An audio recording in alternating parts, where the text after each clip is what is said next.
예, 대단히 반갑습니다. 저는 기독교 어미요법 채널을 운영하고 있는 박태관 목사입니다. 그동안도 잘 지냈습니까?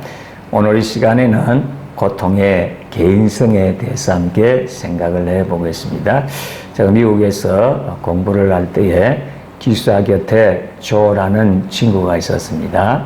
그는 기숙사 옆에 벌어진 자석에서 살았습니다. 그는 멕시코에서 미국으로 건너왔습니다. 전문적인 기술이 없었기 때문에 여러 가지 일을 했습니다. 그 당시 건축 현장에서 목수일을 하고 있었습니다.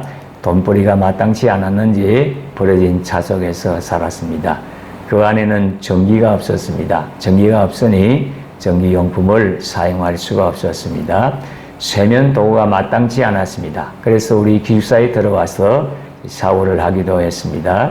가끔씩 우리 기숙사를 고칠 일이 있으면 그 친구에게 부탁했습니다. 기쁘게 도와주었습니다. 우리 기숙사 학생들은 그 친구를 불쌍하게 생각을 했습니다. 그래서 친구처럼 지내게 되었습니다. 얼마나 고통을 당하면서 살까 걱정했습니다. 그러나 그는 항상 웃는 얼굴로 다니면서 지냈습니다. 그래서 그 친구를 보면 그렇게 고통스럽지 않을 것 같기도 했습니다.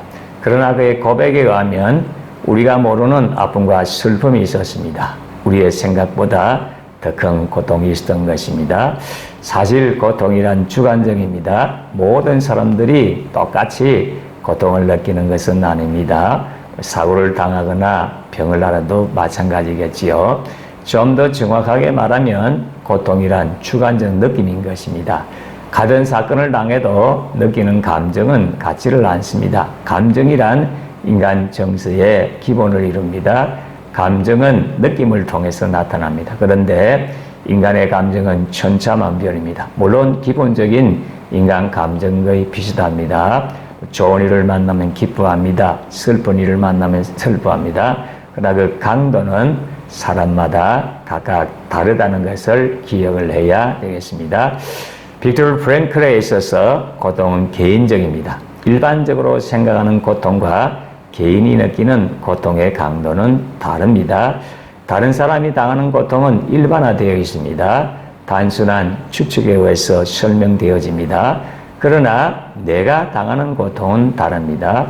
내가 병원에 병문안을 가서 보는 것하고 내가 직접 수술대에 누워서 수술 받는 것은 그 고통의 그 느낌이나 강도가 차이가 있다는 것입니다. 이것은 실질적으로 느끼는 고통인 것입니다. 뼈속 깊이 스며드는 고통입니다.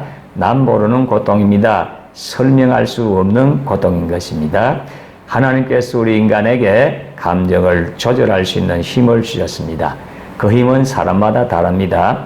어떤 사람은 조그만 일에도 격한 감정을 느낍니다. 또 어떤 사람은 큰 일에도 감정의 변화가 거의 없습니다. 우리는 자신의 주관적 감정에 따라 다른 사람을 추측합니다. 얼마나 아플까, 얼마나 슬플까, 얼마나 고통스러울까. 물론 이런 기본적인 감정 거의 비슷합니다. 그러나 때로 우리의 판단이 잘못될 수도 있습니다. 또 고통스러울 수도 있습니다. 우리 주변에 이런저런 일로 고통 가운데 살아가는 사람이 많이 있습니다. 그저 고통당하는 사람과 함께 할 뿐입니다. 고통은 함께 나누면 반으로 줄어듭니다. 고통의 강도는 약해집니다. 고통을 이길 수 있는 힘이 생깁니다. 다른 사람의 고통을 이해를 하게 되어지는 것입니다. 지금 여러분들이 당하는 고통은 어떤 것입니까? 얼마나 고통스럽게 느끼고 있습니까? 우리 주변에 고통 당하는 사람이 있습니까?